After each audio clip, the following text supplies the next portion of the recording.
Students, in previous lecture, we have learned about work done. We have learned work done, how we calculate work done in two cases. In first case, we have seen that when applied force and displacement of object are in the same direction, then work can be calculated by using the formula work is equal to force into displacement. म्हणजे ऑब्जेक्टवर force लावल्यानंतर ज्या डायरेक्शनने force लावले त्याच डायरेक्शनने जर ऑब्जेक्टचं displacement होत असेल, म्हणजे direction of force and the direction of displacement are same, then work can be calculated. मग वर्क कसं कॅल्क्युलेट केला जातो, तर work is equal to force into displacement. म्हणजे कार्य बरोबर बल गुणिले विस्थापन या सूत्राच्या साहाय्याने कार्य हे मोजले जात असतं. But in some cases applied force and displacement are not in the same direction, means their directions are different. Then work can be calculated by using formula W is equal to F into S into cos theta. म्हणजे एखाद्या वस्तूवर जर आपण force लावला आणि त्याचं displacement जर दुसऱ्या डायरेक्शनने होत असेल, तर अशा वेळेस वर्क कसं कॅल्क्युलेट केला जातो, तर कार्य बरोबर F गुणिले S गुणिले कॉस थिटा या फॉर्म्युल्याच्या साहाय्याने वर्क हे कॅल्क्युलेट केले जात असतं. Now today we are going to learn about unit of work. कार्याची एकक आपल्याला बघायचे. आता या ठिकाणी वर्कचं युनिट फाइंड आउट करताना आपण सोप्या पद्धतीने इझी जी मेथड आहे त्या मेथडने युनिट फाइंड आउट करणार आहे. या ठिकाणी पाठांतर करायचं नाही बघा, फक्त स्टेप बाय स्टेप कसं आपण युनिट फाइंड आउट केलं आहे ते बघायचं आहे आपल्याला. We know that the formula of work is equal to force into displacement. First we will see SI unit of the work.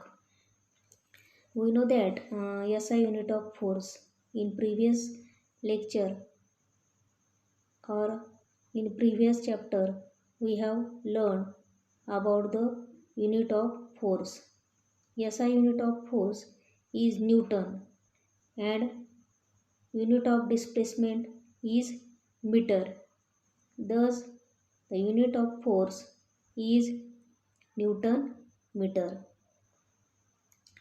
फोर्सचं unit काय होतं, तर न्यूटन मीटर.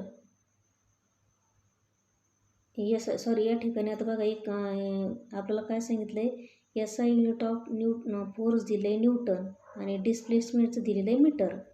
मग खाली एक लाईन दिलेली आहे बघा, युनिट ऑफ फोर्स, पण त्या ठिकाणी फोर्स नाही तर वर्क येणार आहे बघा. The unit of work is newton metre. म्हणजे SI युनिट सिस्टीममध्ये जर वर्कचं युनिट बघितलं तर न्यूटन मीटर येतं बघा त्या फॉर्म्युल्यावरून. And this newton meter is known as joule. मग वर्कचं SI युनिट काय येईल, तर जूल येईल बघा. मग what is mean by work, 1 joule work. 1 joule कार्य कशाला म्हणायचं, if a force of 1 Newton displaces an object through 1 meter in a direction of the force, then the work done of that object is 1 joule.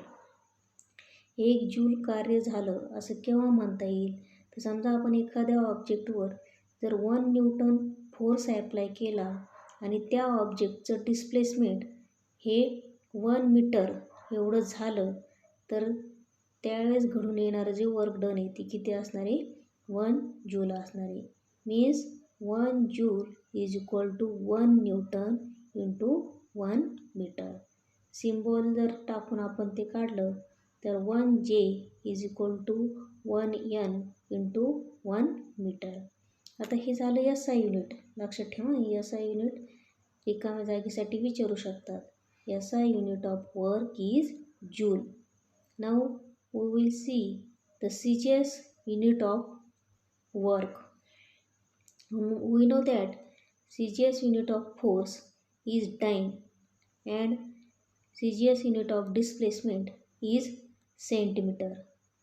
Therefore, the unit of work is dyne centimeter. मग CGS unit काय येईल वर्कचं, तर dyne centimeter येईल. And this dyne centimeter is known as erg. त्याला काय म्हटलं जातं, अर्ग म्हटलं जातं. म्हणजे the CGS unit of work is erg. What is mean by one erg? If one dyne force is applied on an object, then that one dyne force displaces an object through 1 centimeter in the direction of the force, then that work is known as one अर्ग. One अर्ग work कशाला म्हणायचं की जेव्हा एखाद्या ऑब्जेक्टवर आपण 1 dine एवढा force apply करतो आणि त्याच वेळेस त्या 1 डाइन फोर्समुळं त्या ऑब्जेक्टचं फोर्सच्या डायरेक्शनने 1 सेंटीमीटर इतकं जर डिस्प्लेसमेंट घडून आलं, तर त्या ठिकाणी घडून येणारं जे वर्क आहे त्याला काय म्हटलं जातं, वन अर्ग वर्क डन म्हटलं जात असतं. Therefore one erg is equal to 1 dyne into 1 centimetre. मग आता हे जे जूल आणि अर्ग हे जे युनिट बघितलेत बघा आपण वर्कचे, त्याच्यामध्ये आपल्याला विशिष्ट असं रिलेशनशिप बघायला मिळत असतं. मग काय रिलेशनशिप आहे त्याच्यामध्ये, तर now we will see about the relationship between joule and erg. आता आपल्याला वर्कचा फॉर्म्युला माहिती आहे, work is equal to force into displacement. तर या ठिकाणी 1 न्यूटन आणि डाइन यांच्यामध्ये काहीतरी संबंध आहे बघा. मग तो काय आहे, तर 1 newton is equal to 10⁵ dyne. आणि 1 मीटर म्हणजे किती सेंटीमीटर, तर 1 metre is equal to 10⁵ centimetre. हा संबंध लक्षात ठेवायचा. 1 newton is equal to 10⁵ dyne and 1 metre is equal to 10⁵ centimetre. मग तो जो फॉर्म्युला आहे वर्क कॅल्क्युलेट करण्याचा, त्याच्यामध्ये आपण पहिला जो SI सिस्टीममधला फॉर्म्युला बघितला बघा, 1 joule is equal to 1 newton into 1 metre. आता 1 न्यूटनची व्हॅल्यू काय आहे, तर 1 newton is equal to 10⁵ dyne आणि 1 मीटर बरोबर किती आहे, तर 10⁵ सेंटीमीटर. मग डाइन सेंटीमीटर बघा एका बाजूला घ्यायचे आणि 10⁵ आणि 10चा स्क्वेअर यांचे जर मल्टिप्लिकेशन केलं तर वी गेट 10⁵. म्हणून 1 joule is equal to 10⁻⁹ centimetre. आणि डाइन सेंटीमीटरला काय म्हटलं आहे आपण, तर अर्ग असं म्हटलेलं आहे. म्हणून 1 joule is equal to 10⁻⁷ erg. This is the relationship between joule and erg. हा याच्यावर सुद्धा प्रश्न विचारतात 2 मार्काला. What is the relationship between joule and work. मग तेवढं शेवटचंच वाक्य नाही लिहायचं, तर तुम्हाला एवढं पूर्ण लिहावं लागेल बघा. मग त्यावेळेसच तुम्हाला 2 मार्क मिळतील. किंवा रिकाम्या जागेसाठी सुद्धा विचारू शकतील. 1 joule is equal to dash erg. तर 1 joule is equal to 10⁻⁷ erg. Now next we are going to learn about types of work, means positive work, negative work and zero work. आता या ठिकाणी थिंक बिफोर यू ॲन्सर हा जो part सांगितलेला आहे बघा आपल्याला, म्हणजे उत्तर देण्यापूर्वी थोडा विचार करा. तर हा जो पार्ट आहे तो आपल्या सिलेबसमधून ओघळण्यात आलेलं आहे, त्याच्यामुळं आपण ते बघणार नाही. म्हणजे काही प्रश्न विचारलेले आहेत आणि त्याच्यावर डिस्कस करायचं सांगितलेलं आहे. तर आपण डायरेक्ट पॉझिटिव्ह, निगेटिव्ह आणि झिरो वर्क कशाला म्हणतात ते पाहणार आहोत. तर आपण बघितलं बघा, समजा एखाद्या ऑब्जेक्टवर जर आपण फोर्स ॲप्लाय केला तर त्या ऑब्जेक्टचं डिस्प्लेसमेंट घडून येत असतं.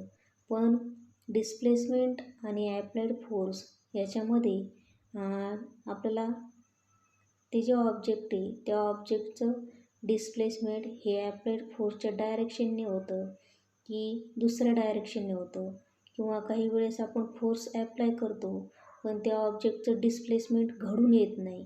यानुसार वर्क डन जे आहे त्या वर्क डनचे 3 टाईप्स पाडण्यात आलेले आहेत: positive work done, negative work done and zero work done.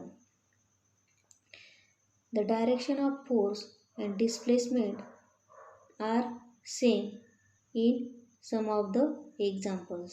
काही एक्झाम्पल्स असे असतात की ज्याच्यामध्ये डायरेक्शन ऑफ फोर्स आणि डिस्प्लेसमेंट या सेम असतात. In some of the cases direction are opposite to each other. म्हणजे direction of force, applied force and direction of displacements are opposite, while in some other cases they are perpendicular to each other. काही cases अशा असतात की त्याच्यामध्ये applied force आणि displacement हे जे असतात ते एकमेकांशी परपेंडिक्युलर असतात. and in these cases work done by the force are as follows. अशा जर केसेस असतील तर त्या ठिकाणी घडून येणारं कार्य हे कोणत्या प्रकारचं असतं ते आपल्याला बघायचं आहे. तर फर्स्ट बघा, when the force and the displacement are in the same direction. त्या ठिकाणी जो थिटा हा अँगल असतो तो 0 असतो. That time work done by force is positive work done. Positive work done केव्हा असतं तर जेव्हा ॲप्लाइड फोर्स आणि ऑब्जेक्टचं डिस्प्लेसमेंट हे एकाच डायरेक्शनने होत असेल त्यावेळेस घडून येणारं जे वर्क डन आहे ते कसं असतं, पॉझिटिव्ह असतं. आणि त्यावेळेस त्यांच्यामधील जो अँगल असतो तो 0 असतो. याचं उदाहरण जर द्यायचं झालं तर when we push the car at that time work done was positive work done. म्हणजे ज्या डायरेक्शनने आपण कारला पुश करतो त्याच डायरेक्शनने कारचं डिस्प्लेसमेंट घडून येत असतं, म्हणून त्या ठिकाणी घडून येणारं वर्क डन हे पॉझिटिव्ह असतं. तर निगेटिव्ह वर्क डन केव्हा घडून येतं तर when the force and displacement are in opposite direction then that time work done was negative. ज्यावेळेस ॲप्लाइड फोर्स आणि ऑब्जेक्टचं डिस्प्लेसमेंट यांच्या डायरेक्शन अपोजिट असतात त्यावेळेस घडून येणारं वर्क डन हे निगेटिव्ह असतं. आणि त्या ठिकाणी जो अँगल असतो बघा, ॲप्लाइड फोर्स आणि डिस्प्लेसमेंट यांच्यामधील अँगल हा 180 डिग्रीचा असतो. याचं जर एक्झाम्पल द्यायचं झालं तर when we apply the brakes on moving car. चालणारी जी गाडी किंवा चालणारी जी सायकल आहे त्या सायकलला जर आपण ब्रेक लावली किंवा गाडी जी असते तिला जर आपण मूव्हिंग जी कार असते तिला जर ब्रेक ॲप्लाय केले तर त्या ठिकाणी घडून येणारं वर्क डन हे कसं असतं, निगेटिव्ह वर्क डन असतं. आणि लास्ट आहे बघा झिरो वर्क डन.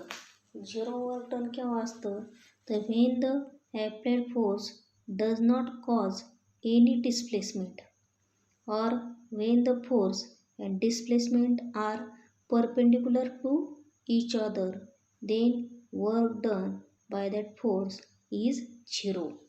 तर झिरो वर्क डन केव्हा होतं, समजा आपण एखाद्या ऑब्जेक्टवर फोर्स ॲप्लाय केला आणि त्या ऑब्जेक्टचं जर डिस्प्लेसमेंटच घडून आलं नाही तर त्यावेळेस झिरो वर्क डन घडून येत असतं.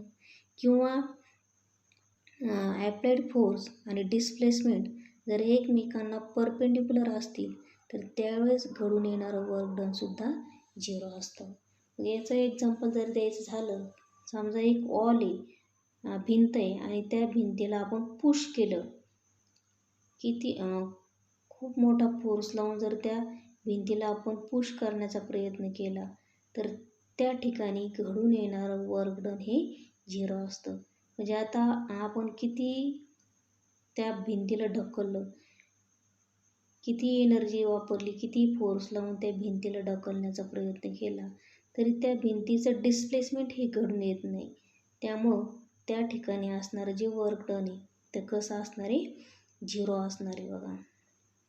किंवा एका दोरीला आपण दगड बांधला आणि ती दोरी जर आपण गोल गोल फिरवली तर त्या ठिकाणी ॲप्लाइड फोर्स आणि डिस्प्लेसमेंट हे एकमेकांना परपेंडिक्युलर आहे.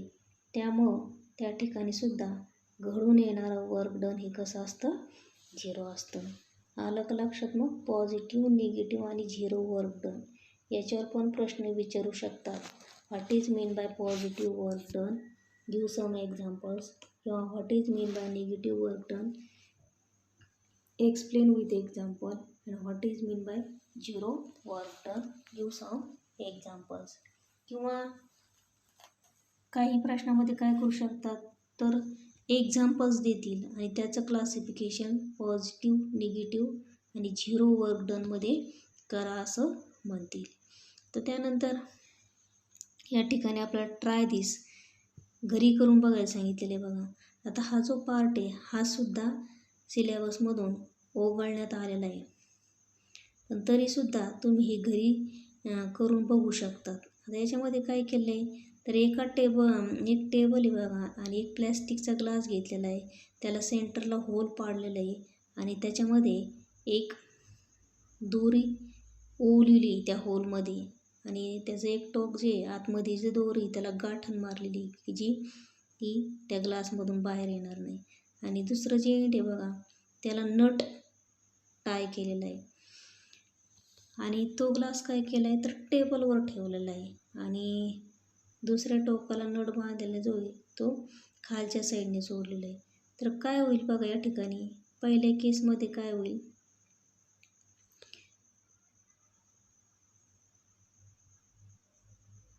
तर ज्यावेळेस आपण ही जी पहिलं फिगर आहे बघा फिगर याच्यामध्ये अशा पोझिशनमध्ये जर तो ग्लास ठेवला तर तो ग्लास काय होईल ते नट जे त्या नटवर फोर्स ॲप्लाय होईल आणि त्यामुळं तो ग्लास काय होईल टेबलच्या खाली पडेल. त्यानंतर दुसऱ्या फिगरमध्ये काय केले बघा त्याच पोझिशनमध्ये तो ग्लास ठेवलेला आहे, फक्त काय केलं आहे तर ती जी दोरी आहे बघा त्या दोरीवर पट्टी ठेवलेली आहे. म्हणजे या ठिकाणी ज्या त्या दोरीच्या सहाय्याने कपवर ॲप्लाय केलेला जो फोर्स आहे त्या फोर्सच्या अगेन्स्ट फोर्स हा ॲप्लाय होईल. म्हणजे या ठिकाणी निगेटिव्ह वर्क डन होईल, या ठिकाणी पॉझिटिव्ह वर्क डन होईल. फोर्स आणि डिस्प्लेसमेंट हे सेम डायरेक्शनने. या ठिकाणी डिस्प्लेसमेंट होईल पण ते जे फ्रिक्शन आहे त्या फ्रिक्शनल फोर्सच्या अगेन्स्ट त्या पट्टीच्या सहाय्याने काय केलं जाईल फोर्स ॲप्लाय केलं जाईल म्हणजे निगेटिव्ह वर्क डन होईल. आता तिसऱ्या फिगरमध्ये काय केलं आहे बघा तर दोन दोऱ्या त्याच्यामध्ये सोडलेल्या आहेत ग्लासमध्ये आणि त्या दोन दोऱ्या ज्या आहेत त्याच्या दोन्ही साईडने नट बांधलेले आहेत आणि तो जो ग्लास आहे तो टेबलवर ठेवलेला आहे. म्हणजे त्या ग्लासवर दोन्ही साईडने ॲप्लाय होणारा जो फोर्स आहे तो कसा असणार आहे सेम असणार आहे. म्हणजे त्या ठिकाणी घडून येणारं वर्क डन जे असणार आहे ते झिरो असणार आहे. आता पहिल्या फिगरमध्ये काय प्रश्न विचारला आहे बघा why does the cup get pulled. Cup किंवा तो जो काही ग्लास आहे तो का पुढे ढकलला जाईल, का ढकलला जाईल तर the applied force is greater than the force of friction between the surface of the table cup and thread.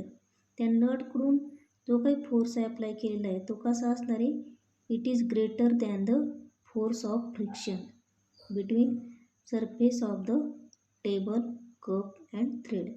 तो दोरा कप आणि टेबल याचा जो पृष्ठभाग आहे त्यांच्यामध्ये असणारे जे फ्रिक्शनल फोर्स आहे त्याच्यापेक्षा नटकडून लावले गेलेला जो फोर्स आहे तो ग्रेटर असणार आहे आणि त्याच्यामुळं तो कप काय होतो, पूल होतो. सेकंड फिगरमध्ये काय प्रश्न विचारला आहे बघा. Why is the relationship between displacement of the cup and the force applied through the ruler. म्हणजे त्या कपचं होणारं विस्थापन आणि रुलरने लावलेलं फोर्स याच्यामध्ये काय संबंध बघायला मिळाला. तर काय सांगता येईल, तर त्यांच्या डायरेक्शन्स कशा आहेत, अपोजिट आहे. आणि तिसऱ्या याच्यामध्ये काय विचारलं आहे बघा. Why doesn't the cup get displaced. तर कपचं डिस्प्लेसमेंट का होणार नाही, का होणार नाही. The net force on cups is zero. त्या कपवर लावण्यात येणारा जो नेट फोर्स आहे तो कसा असणार आहे, झिरो असणार आहे. कारण का, तर दोन्ही साईडनी लावला गेलेला जो फोर्स आहे तो इक्वल आहे, त्याच्यामुळं त्या ठिकाणी झिरो वर्क डन करून येईल. आणि लास्ट क्वेश्चन काय विचारलं आहे बघा. What is the type of work done in figure A, B and C. आता फिगर एमध्ये आपण बघितलं पॉझिटिव्ह वर्क डन आहे, बीमध्ये निगेटिव्ह वर्क डन आहे आणि सीमध्ये झिरो वर्क डन आहे. या ठिकाणी आता काय विचारलं आहे शेवटी बघा. What is the relationship between the applied force and the displacement. Applied force आणि डिस्प्लेसमेंट याच्यामध्ये आपल्याला काय संबंध बघायला मिळेल. तर या ठिकाणी आपल्याला अनबॅलन्स फोर्स हा बघायला मिळतो आणि unbalance force causes displacement of the body. ज्यावेळेस फोर्स हा अनबॅलन्स असेल त्यावेळेस काय होत असतं, तर त्या ऑब्जेक्टचं डिस्प्लेसमेंट हे घडून येत असतं. तर शेवटची जी फिगर आहे बघा त्याच्यामध्ये बॅलन्स फोर्स आहे, म्हणजे दोन्हीकडून लावण्यात आलेला फोर्स हा बॅलन्स आहे, त्याच्यामुळे त्या ठिकाणी डिस्प्लेसमेंट हे घडून येत नाही. आणि पहिल्या फिगरमध्ये अनबॅलन्स फोर्स आहे, म्हणजे कपवर असणारा फोर्स आणि नटच्या साहाय्याने लावण्यात आलेला फोर्स हे दोन्ही अनबॅलन्स आहे, त्यामुळे त्या ठिकाणी डिस्प्लेसमेंट हे घडून येत असतं. म्हणजे in this way today we have seen the unit of work, positive, negative and zero work done. पुढच्या तासाला आपण राहिलेला भाग बघू. आज आपण इथेच थांबूया. थँक्यू.